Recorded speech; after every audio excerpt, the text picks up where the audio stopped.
మానవుల రక్షణ కొరకు ఒకటి.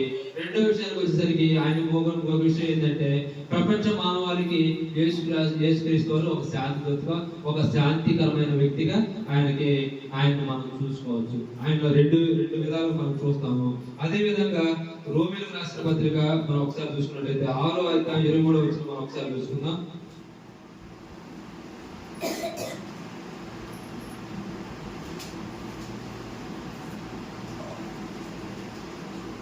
అదే విధంగా ఏలయనగా పాపం వలన వచ్చు జీతము, పాపం వలన వచ్చు జీతం మరణం.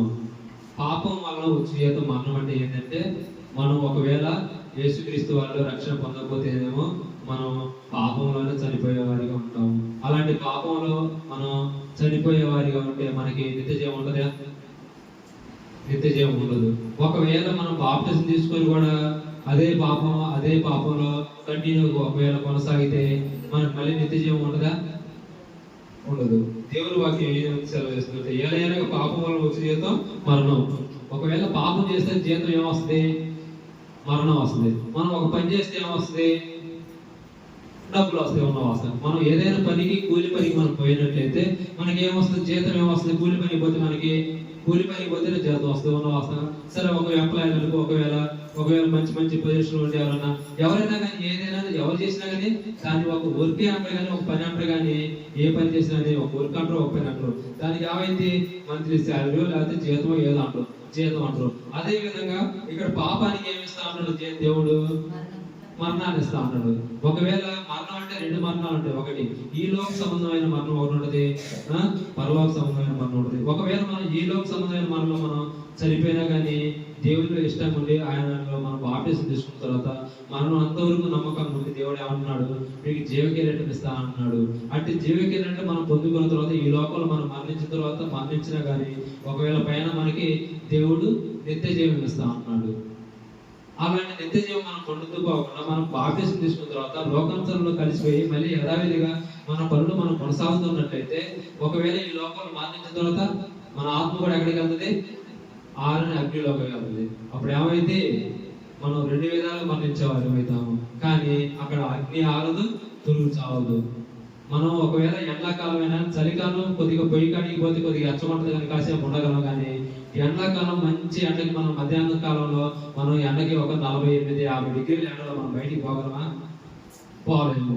అలాంటి ఎక్కడో కొన్ని లక్షల కిలోమీటర్ల సూర్యుడు ఉన్న ఆ వేడికి మనం తట్టుకోలేక మనం ఉండలేకపోతున్నట్లయితే ఒకవేళ అగ్నిలో ఆ పురుగు ఆరదు అన్నాడు. అగ్నిలో ఆ పురుగు అగ్ని ఆరదు, పురుగు చావదు. అలాంటి అగ్నిలో పడ్డప్పుడు మనం ఎవరన్నా రక్షిస్తారా?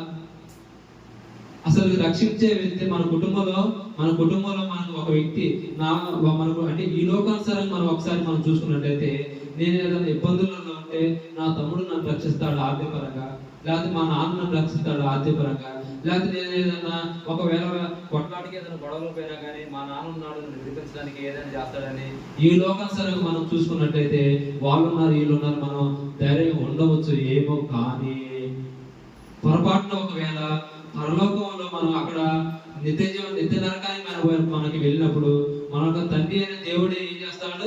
సాతాను గాడికి అప్పచెప్తాడు. సాతాను గాడికి ఒకవేళ అప్పచెప్పిన తర్వాత మనం ఆరని అగ్నిలోకి పోయిన తర్వాత అక్కడ కేకలేసిన ఏమైనా ప్రయోజనం ఉంటుందా? కేకలేసినా ప్రయోజనం ఉండదు. ధనవంతుడు ఏమని చేశాడు? కేకలేశాడు. ఏమన్నా ప్రయోజనం ఉందా? ఏమీ ప్రయోజనం లేదు. అదే విధంగా ఈ లోకంలో మనం ఉన్నాగానే మన దేహం చక్క పెట్టుకుంటే ఏమైంది? అలాంటి ధనవంతుడి పరిస్థితి మనకు రాదు ఖచ్చితంగా. కానీ మనం ఈ లోకంలో ఉన్నప్పుడు ధనవంతుడు ఉన్న చేష్టాలు మనం చేసినట్లయితే ధనవంతుడికి వచ్చిన స్థితి మనకి రేపు ముందు రోజులలో మనం చనిపోయినాక ఖచ్చితంగా మనకు వస్తుంది. కానీ దేవుని యొక్క లేఖనాలు మనకు చెప్పబడుతున్నది. కాబట్టి మనం ఏం చేయాలంటే ఈ లోకంలో మనం ఎక్కువ దేనికి ప్రచురణ వేయాలంటే దేవుడు యేసుక్రీస్తు వాడు పుట్టినందుకు మనం చాలా సంతోషపడాలి, ఆనందపడాలి. ఎందుకంటే లోకరక్షకుడు పుట్టినందుకు మనం ఏం చేయాలి? ఆనందం వేసి మనం గంతులు వేసే వారికి ఖచ్చితంగా ఉండాలి. కానీ అదేవిధంగా రక్షణ దేని గుండా ఎక్కువ రక్షణ మనకు కలుగుతున్నదంటే ఒక ఆత్మ నశింపకుండా దేవునిలోకి నిత్యంలోకి రావడానికి ఎక్కువ ఏం చేయాలంటే దేవుడు ఎక్కడ పెట్టినా ఏం చేస్తున్నాడంటే ఆయన మరణం గురించి మనకి ఎక్కువ ప్రచురణ చేస్తుంది. కాబట్టి